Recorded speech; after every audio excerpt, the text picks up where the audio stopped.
Right. General Pogge, thank you very much for enabling this roundtable today. This is a regular event for the Civil Affairs Association and is a highlight for us as a way to reach out to civil-military cooperation, coordination, practitioners around the world, and make sure that we, as an academic group, have the chance to hear from each other about emerging ideas, about current operations, and about future plans.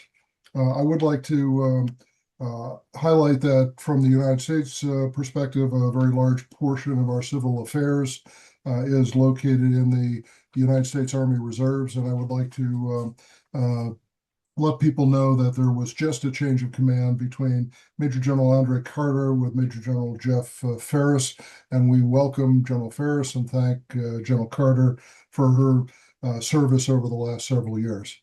So again, the intent of the roundtable today is to share ideas that are regionally focused. We have it broken into two sessions so that we can better adapt to the time zones around the world, for here in the United States, a morning and then an evening session that allows us to spread the ability to communicate a little bit better. This is a first for us doing it this way, and hopefully this will work out for you. So with that, I will turn it back over to General Pogge. And again, thank you all for being here today. We are delighted to continue to host this event and are looking forward to a productive day. Caroline? Thanks, sir. So just a couple of housekeeping items. So obviously when you join, welcome to turn your videos on or keep them off, but I'd request that you keep your audio muted unless you're one of the speakers. And this will be recorded, so we'll have it behind the membership firewall on the website in a few days or weeks, depending on when our IT folks, they're usually pretty quick on getting it loaded up, and you'll have reference.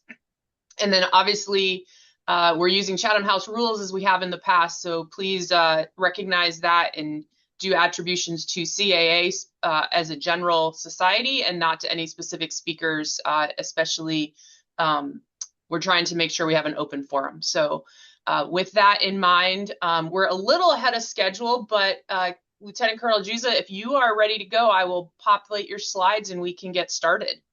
Yeah, absolutely. So while I pull up the slides, let me just take a moment to introduce myself. I say I'm Lieutenant Colonel Kevin Jusza. I'm the battalion commander for the Southern European Task Force Civil Affairs Battalion, currently forward deployed to AFRICOM, specifically Camp Lemonnier, Djibouti.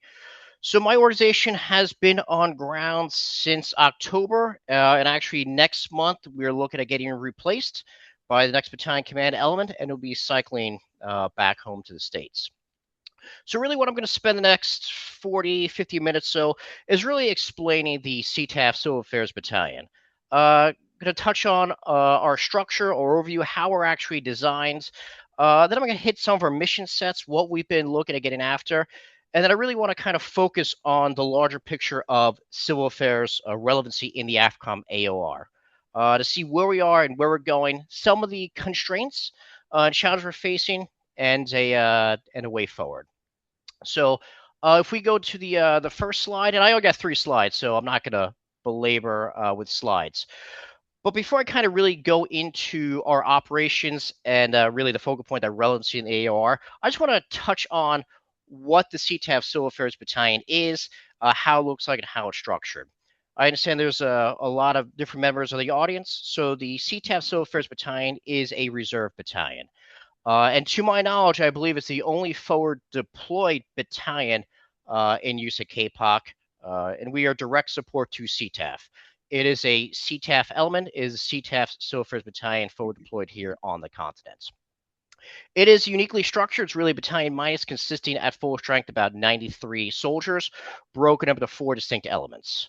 The first one we have is the HHC, really Battalion Command Elements, which is about a 20-soldier detachment that serves as that battalion command, direct reporting to SETAF, the 2-star command in Vicenza. Underneath the HHC, we have 3 three additional elements. We have 2 civil affairs companies designated as Alpha Company and Bravo Company. For the reserves, these are your traditional civil affairs companies, 32 soldiers apiece with 5 teams. The current Alpha Company is the 412th Civil Affairs Battalion out of Columbus, Ohio, and our Bravo Company is the 422nd Civil Affairs Battalion out of Greensboro, North Carolina. And interesting enough, we also have 1 SFAB detachment that is a 9-soldier logistical combat advisory team. That is unique, as that is more or less a residual detachment left over before SFAB folded up his flag. Altogether, as I said, we have about 93 personnel in which we provide that direct support to CTAF. For those who've been out to the AFRICOM AOR or have done this mission before, you see the structure's probably changed many times.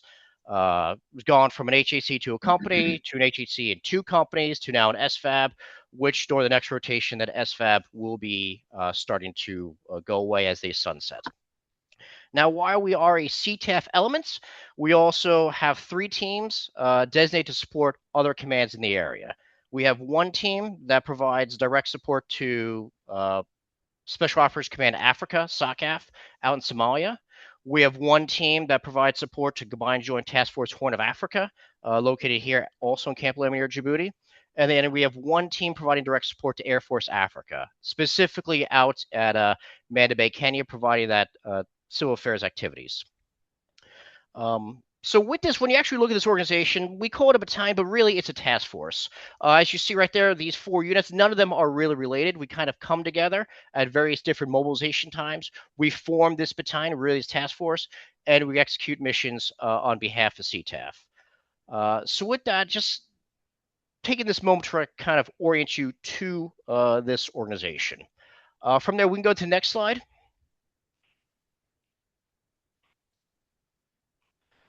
So as we go next slide, I just kind of want to highlight the operations that have occurred or are occurring, especially involving my battalion right now. So as you look in this map, this is all the operations that we have done or are currently executing since we got on ground in October. And the operations are varied, ranging from security cooperation, typical civil affairs activities, mill group augmentation. And what that is providing CA personnel to U.S. Embassy mill groups to provide augmentation to their force, exercise supports, and you also see Mayor Cell base supports. I will kind of describe that a little bit later in detail, because that actually is kind of a unique foundation for CA relevancy in the AOR. Overall, the op tempo has been extremely high during the course of this deployments.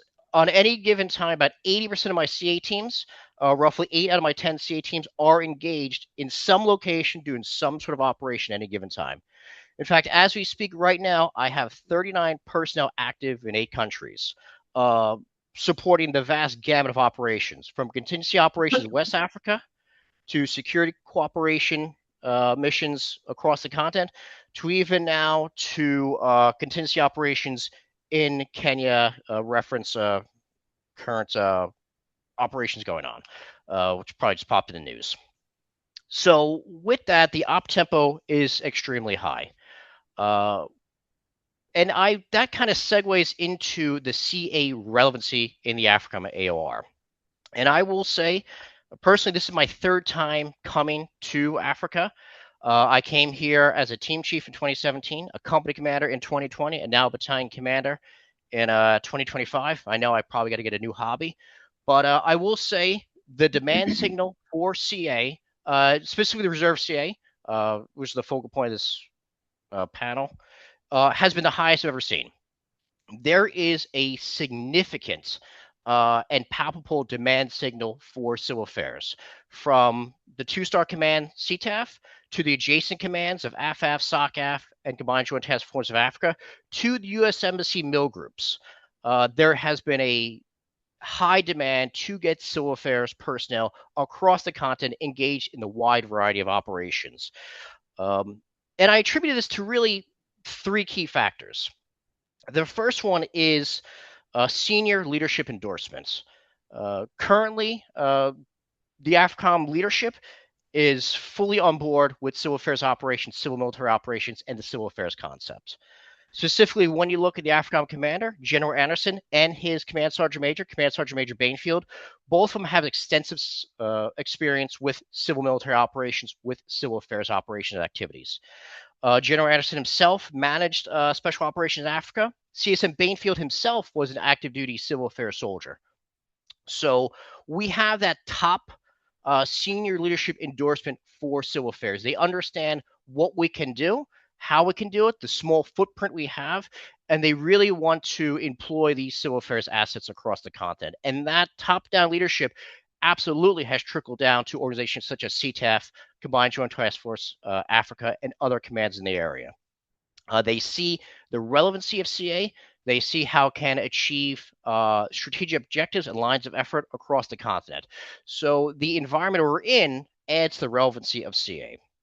Now, while I just talked about top-down leadership looking for civil affairs or things similar to civil affairs, I would say another attribute to a relevancy in the AOR is bottom-up. Throughout the course of several years of conducting this operation, those teams have gone out across the continent, engaged in various operations, and have proven their worth time and time again.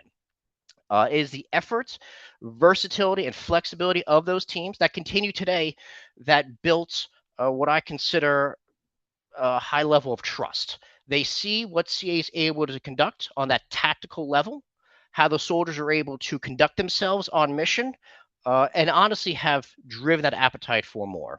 So to combine senior level endorsement of understanding and need for civil affairs with that bottom up expertise that these soldiers have done and continue to do, they have created that demand signal for civil affairs across the continent. And then that also goes to the third point, the environment we're in. Quoting General Anderson, West Africa is an information black hole. Since we lost access base and overflight in key areas such as Niger with the closing of the air bases, such as Airbase 201, we have lost what we almost, I think, took for granted, that wealth of information about the civil competent operating picture, about drivers of stability, about centers of gravity.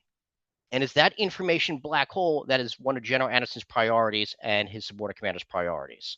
And civil affairs, as an information really based capability, that demand signal mixed with the environment is what is pushing civil affairs out to conduct these various operations. That mill groups and embassies want civil affairs in their country, that they are willing to bring those teams in to conduct those operations. Right? So a combination of senior level leadership, great work by the teams, and the environment is really a catalyst for our relevancy. And it's higher now than ever before. That also includes the active duty counterparts, who I think, and I don't want to overstep, I think are admired in just the limited amount of personnel they have to really kind of get at it. So with that, I see a question. So loss of loss of USAID. Right now, and admittedly in 2017 and 2020, I've actually worked with USAID, especially out in Djibouti. Great organization for the civil affairs counterpart. Right now, it hasn't really impacted us right now. Maybe it's still catching up. There are other, I think, avenues that embassy groups are using, but the USAID loss hasn't had a direct impact yet on our operations. Maybe that could change in the future, but right now it has not impacted. So another question, command relation between UKR-TDF and SETAF. So right now, I will admit that most of our day-to-day guidance comes from SETAF. They are the ones who task us. They are my primary handler, specifically G9 shop. We also actually get a great deal of support from AFRICOM, specifically the J56, who we have the benefit of having some reservists, a member of the 412th, actually on ADOS up there. So that does help out. But we actually get a lot of support from AFRICOM to conduct country program monitoring, finding and identifying missions for us to get on. And they've been one of our huge advocates of that, and CITAF. CIMIC qualified civil affairs. Yes, there is a general, it's not a direct demand signal for CIMIC qualified, but we have a 333, a security cooperation mission in Tunisia. They are a CIMIC-based force. We've been able to work with them and work with them for many years. But I would say when we introduce civil affairs, they kind of take what we give them, but to best utilize and engage in security cooperation, I do think we need to have a strong foundation in CIMIC, because it is what they do. For civil affairs is still a fairly limited capacity across Africa, to the best of my ability, but I would say that CIMIC is an important item to kind of understand. And when we're doing these security cooperations, while they're all written in U.S. style to conduct civil affairs operation, I think understanding CIMIC so we can kind of translate is very important. So excellent questions. With that though, I'm gonna gotta get into civil reconnaissance and some of the other missions. So overall, huge demand signal for civil affairs. But with that demand signal, I am gonna counter with almost a contradiction. While work is there, demand is there, we do have one significant constraint that is an eternal battle. So a lot of the constraints of the past, not understanding civil affairs, not trusting civil affairs reservists, a lot of those have gone away over years. And that is the result of teams grinding it out and getting at it. The main constraint we have right now is the same constraint everyone in the AFCOM AOR has and across the Department of Defense. It's fiscal. So for all intents and purposes, I don't actually have any money. I have no budget. Technically, I shouldn't be able to do any of this. So how are we able to engage in all these operations to keep the bulk of my force engaged with no money? So it is kind of a contradiction, and it requires a great deal of what I consider operational flexibility. So I want to touch on mayor cell and base supports. Missions that we are doing in Senegal, in Ghana, in Nigeria right now, briefly in Uganda, mayor cell base support, right? That is managing base operation, right? There are several contingency operations that CTAF's engaged in West Africa, opening up these CSLs, these cooperative security locations, basically these mini bases scattered across. Priority mission for CTAF, but someone has to run those bases. And when we're talking about mayor cell base support, we're talking about basic logistics, building, troops in, troops out, and we have been a part of that. So is that a civil affairs mission? No, honestly, it's not. It's a branch immaterial mission. So why are we engaged in this, right? CTAF had a priority mission. We have no funding. They had to open up these CSLs everywhere. We have an opportunity to, yes, you need troops, you need to open up these bases, you need to project power across West Africa. I have capable, available forces to go out there and to run these bases, to serve as mayor cells. We have sent troops out there and have done a phenomenal job. Your soldiers have done a phenomenal job, in which we keep doing it. We sent out mayor cell teams to Senegal, Ghana, which now not only are we mayor cells, but we are the Ghana OIC, meaning we're running all the bases, Nigeria, even Uganda. But by having that operation flexibility, by saying that, hey, I am going to conduct these operations that aren't traditional CA, what does it give me? It gives me a couple of things. It gives me access, gives me influence, and it gives me credibility and trust. So we always go out to try to get access and influence with our partner nations, host nations. Absolutely, that's what we do. But we also have to remember that CTAF's a big organization, UKR-TDF, AFCOM are large organizations. I need to maintain access and influence with them to stay involved, especially when there's no money. Nobody's going to just give me a bucket of money to conduct these operations. So we conduct these mayor cells. We hit CTAF priority operations. They build that trust that we're capable of this. And then I get to, for lack of a better word, almost dictate terms. You want a mayor cell? Well, I want to send an entire team. Place them in there on things that unfortunately have to get paid for by higher commands anyway, so that I conduct civil affairs operations. And we're currently doing that in Nigeria. We're running the base and integrating a CA team to conduct civil affairs operations to build that civil common operating picture. We're doing it in Ghana. We briefly did it in Senegal, but that has since closed down. And so that's operational flexibility is how we are staying relevant. The reality is we cannot just sit on the sidelines and wait for a bucket of money to come through. We have to be relevant. We have to be able to be prepared to support their priority missions in the way they need. And from there, we use the available resources to get at these operations. And that then builds trust with the adjacent commands, such as CGF-HOA, with other embassy mill groups. That trust and that networking with our adjacent commands allowed us to deploy a team as of 2 days ago into Kenya for contingency operations, because we have networked, we have built trust with our adjacent commands, and now we're able to get into operations. So that is one of the ways in which we were able to execute operations despite having really no money. Because there's always going to be money for something. There's going to be money for contingency operations. There is going to be this. We got to kind of build our credibility, our strategic currency, and our trust. In addition to that, aggressively networking. Networking not only with the partner nations, but with adjacent commands.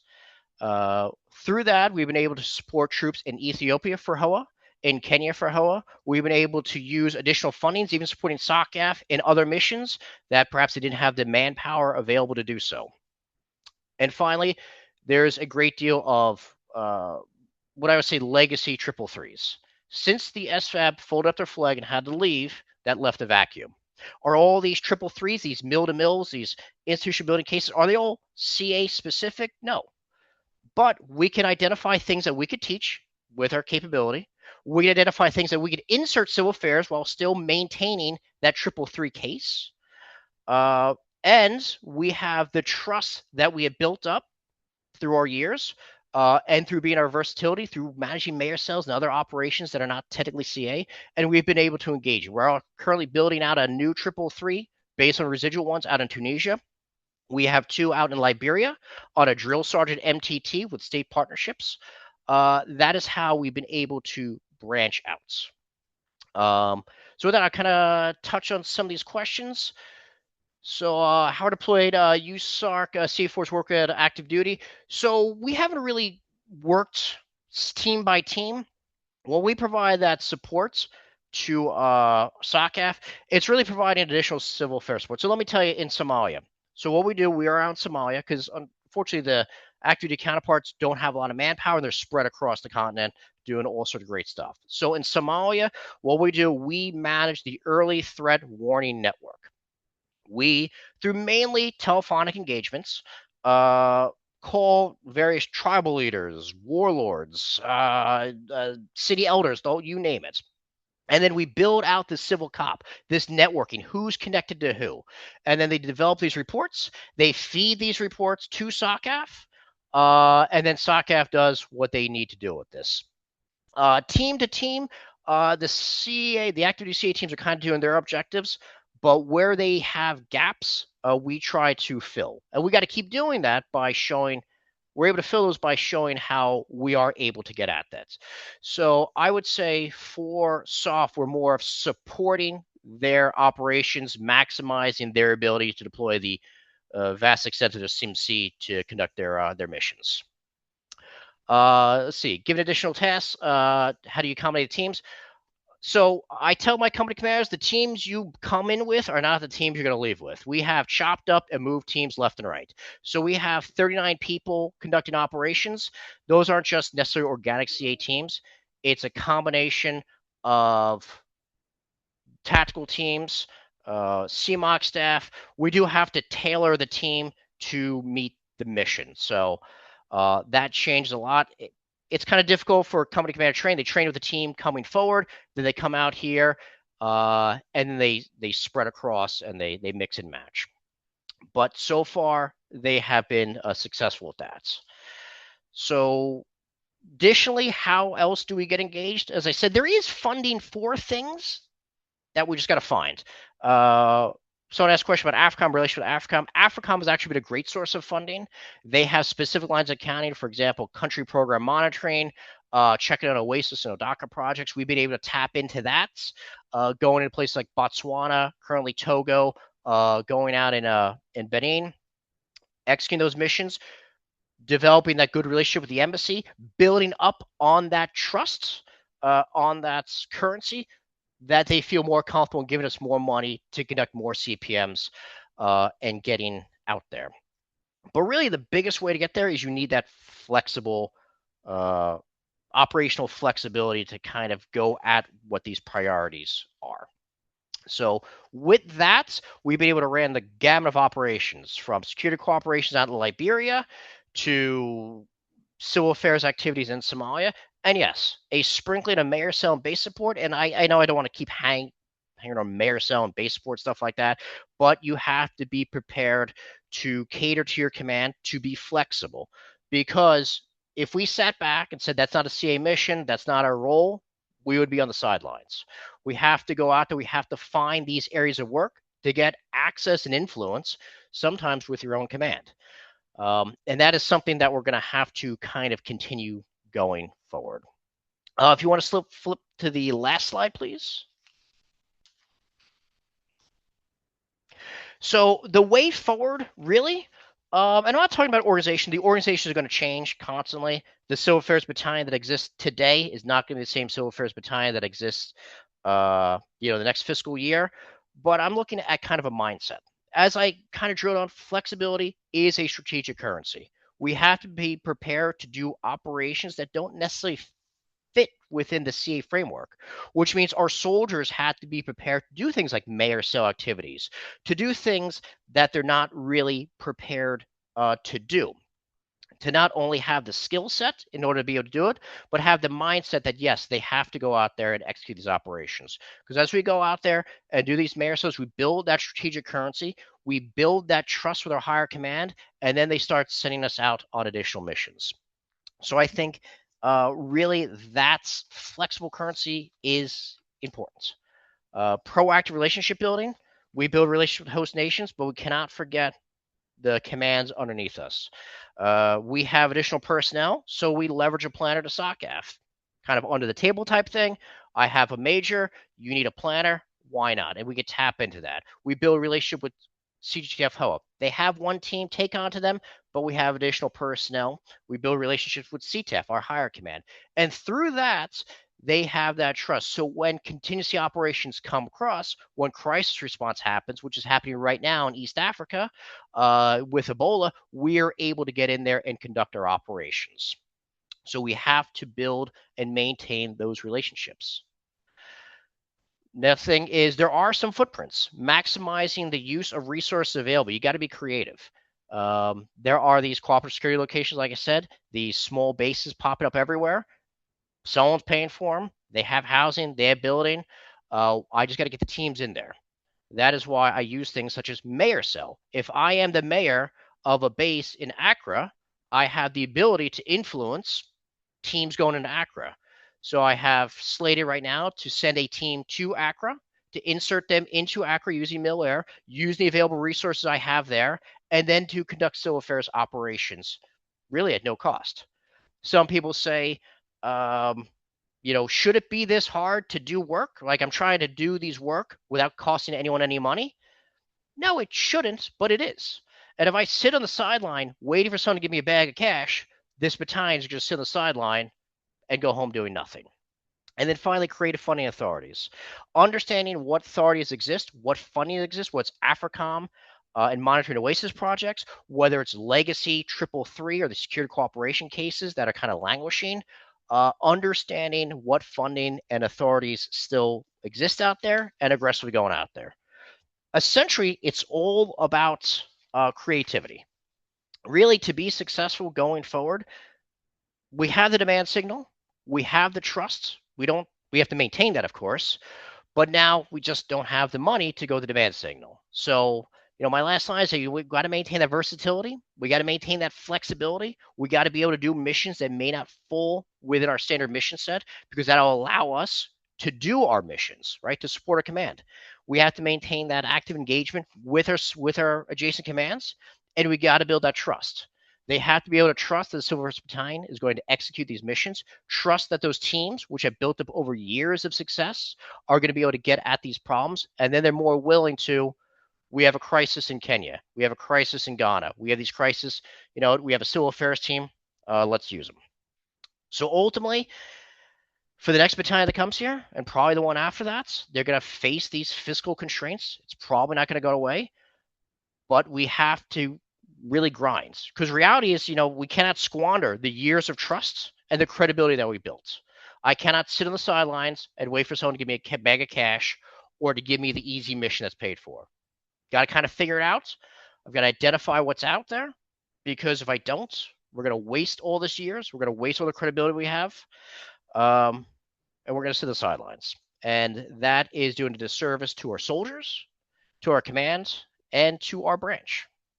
So, in a nutshell, been out here for a year. The battalion's been doing great. We have the next battalion coming through. There's a lot of work on the continent. There's a great deal of work. Just kind of got to be nimble. So question sounds like the biggest limiting factor is funding, challenging to define line the appropriate authorities. So, honestly, authorities haven't been too bad. Honestly, the issue is funding. I guess maybe because there's not a lot of authorities out there to kind of align and work it, but we've engaged in some 164 subject matter exchange. We engaged in some 333s. We've engaged in some general civil affairs activities. But that hasn't been the challenge. I mean, oddly enough, the only main challenge we have is money. Defense economics. Yes, defense. That's also part of the operational environment. Defense economics is huge. It kind of came across why we've been here, and I admit I am not an expert on defense economics by any means, so I'm not gonna.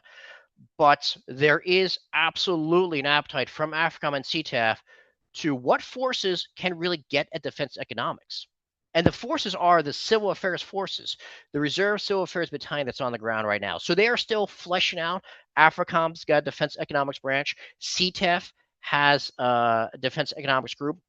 So they're looking at how can they get at this, which is still being done. So civil affairs, what we do because we're out there, really we attack defense economics through civil engagement and civil reconnaissance. We understand, or try to understand the civil operating picture, who's out there, what the needs are, and then we feed that information, or that's what we're looking at, feed that information back. What we don't want to do, or at least what I don't want to do, I don't want to get into anything too money-wise. I don't want to get into bidding or companies or contracts or things like that, but I can absolutely be that sensor on the ground. So what we're trying to do, which is not going to be finished while we're here, is what are those information gaps based in defense economics? What are we looking for, and how do we want to report this? But defense economics is huge. It came down from AFRICOM. CDF-HOA actually sent out one of our teams months ago during engagement in Ethiopia to talk to the African Union about various African Union projects that existed. And they use that CA expertise. And amazingly, defense economics really is, I think, the realm of the 38 Golf experts to incorporate with the team. We don't really have that luxury out here. And unfortunately, the FXSP has since they folded up their flags and only part of the organization, but we are absolutely part of defense economics. Trade leverage on non-CA tasks. Oh, that's a good question. Admittedly, when I came in here, I was not expecting to do mayor cell activities, and we did. I think it's just if you drill them through basic officer management, op orders, basic logistical management, if there's some way you could do an FTX, a field type exercise, and incorporate some sort of bivouacking, things like that. I mean, these are all small, but that's really what we're looking for. How long are these deployments and how the soldiers paid? Deployments to reserves are 9 months in country and usually 2 months on both ends, train up and leave. Basically, it's about a year. The money, I believe UKR-TDF fits the bill. So the reserve missions are pseudo-voluntary. Let's see, how's the reserves point to you? So the reserves have been, the reserves really want, prior to mobilization, it's really the reserves and the commands that pay for your training and getting out there. Once you kind of get into theater, that falls under really, I believe, UKR-TDF and CTEF, the main bill payers. Through the preparation for soldiers deployment, the best way to do it is to try to stay linked up with the units on ground so you have the best and most recent information and do the best that you could feed them. What happens, and happens a lot of times, is we set up training or training environments and they get stale. This deployment I'm on right now is completely different than my other two out here. So we have to make sure that that training is always up to date and that we are training them on the best skills possible. And for tactical teams also, I'm kind of speaking maybe from an operation, but tactical teams also need to do your basic soldier skills, your medical, your shoot, move, communicate, those things to ensure that they are prepared. linked with the CA battalion, the units that follow you. Yep. Oh. Oh. Let's, I think that was a hot mic, but Kevin, when you do have a second, it looks like Sue Gannon has a question for you. yes, ma'am. Hey, good morning, and Kevin, thank you for the presentation. I just want to touch on the training up question, because I think it's a great question, and it highlights your emphasis on how the mission continues to evolve and change over time. And one of the things that your team did is they went out the door and is doing for the next team that is following you is we've established a program in the 352 where the team that returns is an integral part of the two teams after that is getting ready to go out the door, so that the knowledge and the current mission set is relevant. We're not just rinse, wash, and repeat what has been going on for 20 years, but we are updating the training and the academics portion of it over time. And I've watched this evolve in the KCOM since I was in brigade command with, I think we have Major Walkers or Lieutenant Colonel Walkers on the call as well. His team came back and educated the next round. And I think that emphasizes the importance of the knowledge gap that the knowledge that your teams are gathering, and the importance of them feeding that knowledge back into the force as they return and continuing to keep updated as we move forward. So I just want to highlight, I thought that was something that your team did really well. And I know that when you guys will come back, you'll be an assist to the team that follows Colonel Douglas's team, who is replacing you shortly. Over. Yes, ma'am. In fact, we actually have some members. My S3 NCOIC, he's actually looking at joining that academics team to provide that most relevant information. Absolutely, ma'am. Let's see. Opportunity to perform estimates Somaliland. So when we're actually in Somalia, the team is really restrictive, as is most of the forces in Somalia. So their main role out in Somalia is building an early threat warning network. Understanding the environment, reaching out to the various players out there, building that web to understand really what's going on out there. So that is the SETAF Silver 1st Battalion in a nutshell. It's been a great mission, but again, for those who are coming out of Africa and going forward, it's a really exciting time to be out here. Like I said before, the demand signal is higher than I've ever seen. There is a true need and want. I admit, going back in time, sometimes you're out here and people unfortunately thought that maybe civil affairs was a nuisance, or they didn't really understand it. They didn't have buy-in. But right now, it is actually a very exciting time to come out here. If the money just met the demands, it would be a little easier for the headquarters staff to kind of figure out. But it's been fantastic. Are you adding info to Maven's? Yes, we are using Maven. So right now, they're kind of all the commands are working out how to use Maven. Maven is the system of record. Right now, we're kind of using the most simplistic of forms, really just feeding it our storyboards, our civil affairs operational reports, the data we are building, and then the higher commands really just kind of see what's going on in the various countries, right? We're just kind of feeding our OAIs. So it is very much the most basic form right now, which I think they're kind of going to flesh out. Admittedly, we have stumbled a little bit of Maven from battalion reporting. We are trying to fix it, and ultimately, I'm just going to probably hand that portion over to the next units. Let's see. Yes, so how you integrated planning and XK development at Echelon to ensure team not to, but supporting the broader CTF effort. So, yeah, high side, prior to coming out here, we have very limited access to high side planning, SIPR. Once we come out here, that's things that we hit. Line of efforts feed everything we are doing. The goal is, and I do agree from the CTF commander, just because there's money or maybe money to do something doesn't necessarily we should do that, right? How does this get to the CTF lines of effort? So we take that and we try to figure out how it accomplishes access, basing, and overflight. That is the goal. CTF has two priorities, right? There's security cooperation organization, but they focus on significant areas for access, basing, and overflight, specifically in the West Africa. So as we look at it, that's why I'm so desperately trying to get a team into Ghana, which we're going to get that team into Ghana. But again, the fiscal constraints is the only limitation.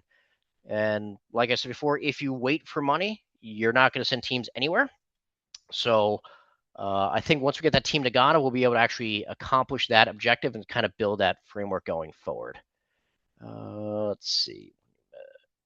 And I think, so that is all I got. I hope that was been helpful. I think I had a few more minutes if anyone has any other questions for me or anything you want me to expound on. But for people coming out to Africa, great opportunity, great mission. It's summer, it is hot, but I think that the environment they're in is wildly receptive to civil affairs. You just got to be creative in the money, but you get your teams out there, and I have yet to have a team stumble or fail me. So, great group of soldiers that are coming out from UC K-Pop. Great group of soldiers are coming out from the 352 and the 360th, and it's been an absolute honor to serve them. And it's been a delight being part of this panel. It's my first time. All right, I will kind of pause there if anyone's got a question or for whatever's next. But that concludes thanks, Kevin. my thing. It looks like you've hit, I think, most of the questions, if not all of them, in the chat. But if folks want to ask a question live, you're welcome to do that. And it also looks like Whitney Grespin can also talk a little bit about Somalia and the UN IGAD side of things, if that's of interest as well.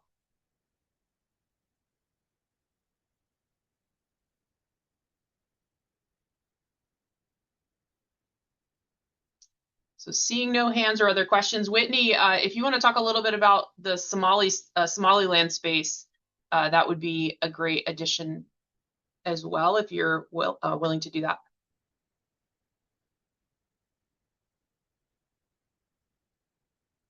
Oh, no mic.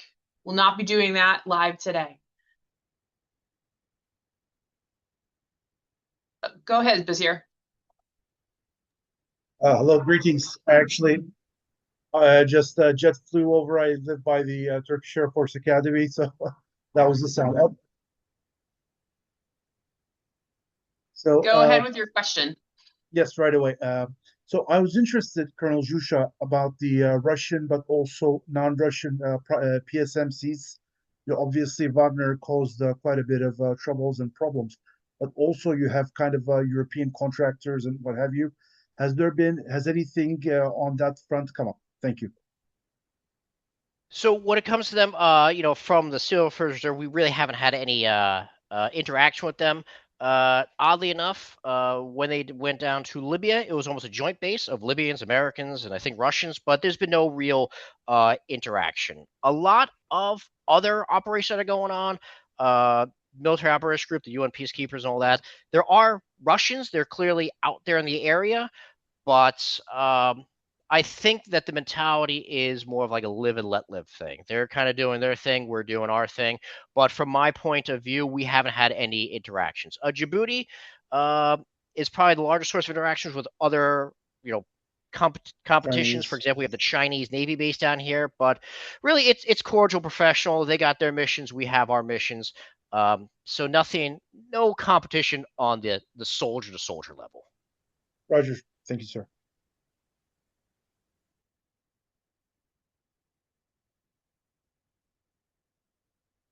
Kevin, you have another question in the chat. Let's see. Deployed Caddy in Northern Nigeria. How much gear and leverage do you get from the Allies in theater now? So I guess it depends on where you're going. So right now in operations in Kenya, it's the working CGF HOA and our CU teams working closely with BATCU, the British Army Training Unit Kenya. But a lot of our operations, aside from exercise like African Line and Justified Accord, have really been U.S. operations. So haven't interacted too much with our hosts, with other partners. HOA does have British and French and other people here. So on a higher command, they're all working. We do go to meetings with them, exchanging. They do CIMIC, we do CA. We kind of exchange ideas, but nothing overly deliberate with them. And I see Major General Brown from HOA is going to be the CTF commander. General Brown is also a huge advocate of civil affairs. He's also he's part of that senior leadership who has kind of embraced the civil affairs mentality. Using civil affairs, he's the one who incorporate us in HOA's Ethiopian engagement series. With Ethiopia in their backyard, they're trying to build that relationship with them. It's a HOA operation, but they ensure that civil affairs is part of the operation. In Kenya, for this continued response operation they have going on, they had it was a definition of civil affairs. They have a civilian military operations center they kind of want to build. They know us. They want to work with us. And they ensure they came to us and ensure that we were able to get out there. So I think General Brown is going to be continuing that. So that demand signal and that emphasis on CA is not going to go away. And it's really that senior leadership going to hold on to it. And it's really those teams and that battalion when they come to continue pushing forward and not letting something like money become an obstacle, right? There is the ability to work. And I just want to really emphasize this because I understand how you could easily just throw in the towel. Well, I have no money and I have no way to get anywhere. So why should it be this hard? But like I said, once you kind of give up, you're going to be sidelines and then we're going to lose the decade or so of good graces we built up here. Right. All right. Anything else? As I operate, do most nations have CA or CIMIC structure in place? Honestly, the whole concept of civil affairs CIMIC is still, from my point of view, very alien to African nations, but generally they use sort of a CIMIC mindset. But when we go out there, we do train them in USCA. Tunisia is one of the longest running training operations where we teach them U.S. civil affairs. So it is more or less incorporating what they do. But if I had to say, I would say probably CIMIC is how they would go, but it's largely, it's not as robust on this continent as is maybe Europe and other places. They do have, in Somalia, they do have the CIMIC Center out in Mogadishu, which we do have 2 members of the CA Battalion incorporated into, trying to see how we can incorporate USCA, the Reserve SOCAF support team, into that greater CIMIC structure. Countries like Uganda and other nations, larger African power nations, do use CIMIC. I'm sorry, that was a long way to go about that. CIMIC is the main structure in place. Joe, I saw your mic popped on. Do you have a question? Yeah, I don't know if you saw my question. You know, this is a great program, and what you're doing as far as creativity reinforces the need to reach out and touch people. But how do you fund? Do you have to go through the combatant component commander, or how do you fund the soldiers? Do you do it on annual training, ADT, volunteers? How do you fund them? Oh, for the soldiers to kind of be on the continent. So they are, it is an, so they go and they global force management. So UCRF constantly looks at what force they need, what force are requested. And that is, I don't know the bigger financial picture, to be honest with you, but that is funded by essentially Department of the Army, right? Once these FTNs come about, these deployments, HQDA kind of funds it when they come out here. So they pay our salary, life support, per diem, our $3.50 per day and all that. Prior to actually getting out into theater, deploying, that falls under typical drill pay, AT days and things like that.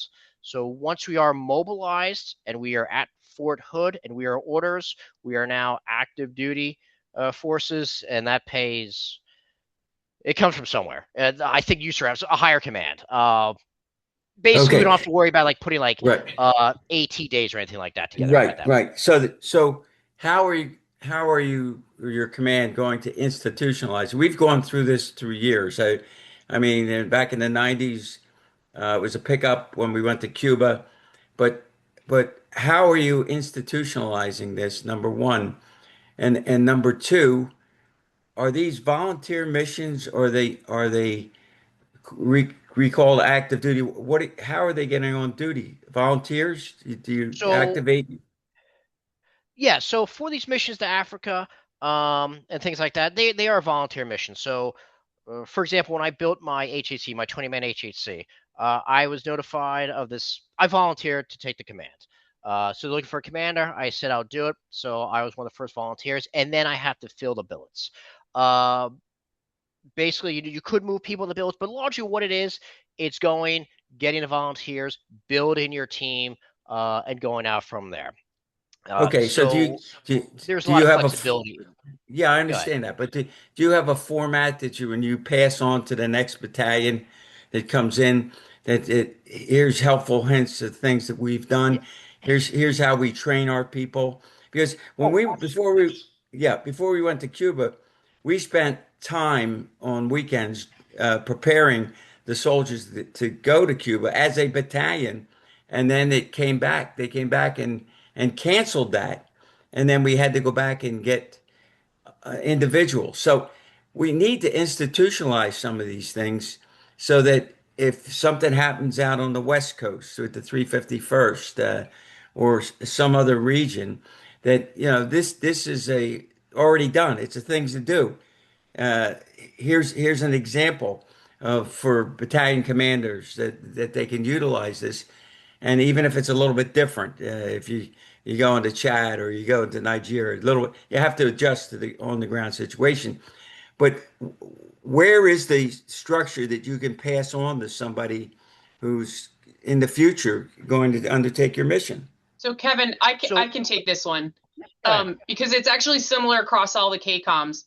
So Joe, just for your awareness, I know most, if not all, the KCOMs have the enduring mission right now, and we've actually are creating, as Sue suggested earlier, we're creating systems and structures because it's such a dynamic environment in most of the theaters, if not all of the theaters. I'm not as familiar on the West Coast mission set, but basically we've created an environment that we have a basic plan for training that is probably consistent across all the KCOMs. But then there's going to be, when a unit comes home, they have the responsibility to update the plans, update what's changed, and get the next group out the door. So if your group, let's call it group 1, they're training up group 3 while group 2 is in the theater. And so there's this constant rotation, because I'll tell you, even my experience in Germany was 6 years ago or 4 years ago, and it is very different with the group that's going out the door now than it was for my group to be there 4 years ago. So it's so dynamic in many of these theaters, especially as Kevin suggested, the variable locations that he's operating in, that we constantly are getting the group that just came home, getting the group that's getting ready to go prepared. And so we do have a framework that they work off of, but there's a lot of variables that are so dynamic that we can't have a static system in place, or we'd actually be unprepared for the change. Yeah, I understand that. I got that. The other thing is when you bring your people back with all this Ebola going on and all these diseases. I can remember we came back from Cuba and there was incurable tuberculosis that we had to be quarantined for. And also while we were there, it was never disclosed, but there was an outbreak of a blood disease there where somebody they brought into the camp and died, so they had to be isolated. What on the back end, what preparation is happening as far as to protect those people when they come back, and so that they can get screened right away and go back to their jobs, so that they wanted to keep us like 21 days or something. And unfortunately, the higher ups listened and released us because we were cleared. So that's another thing you might want to consider. Yeah, so the health perspective of that is going through the DMOB site. So I came through in the middle of the COVID situation. So they're accommodating the screenings and any testing that needs to happen at DMOB station and any follow-ups that need to happen after that. So that is something the Army is working towards ensuring happens. And so I don't think that's an issue. And if there was a spike of something in a particular region, I'm assuming the public health perspective of that would be accommodated. But they do go through, just like we've been onboarding, we do have a medical screening on the outside, on the exit, as well as the on-ramp. John, I think you've got your hand up. Yes, ma'am. Just to add to what you talked about and what Colonel Jusza's presented. So I'm at UKR-TDF now, and I've seen multiple FTNs come through for the G3 Civil Affairs Division as the active component. has no more people in the G3 Civil Affairs Division. It's entirely supported by an FTN and some ADOS personnel. And as the FTNs do 9-month rotations, there's not necessarily an overlap between the incoming and outgoing units. So those ADOS personnel help to bridge that gap.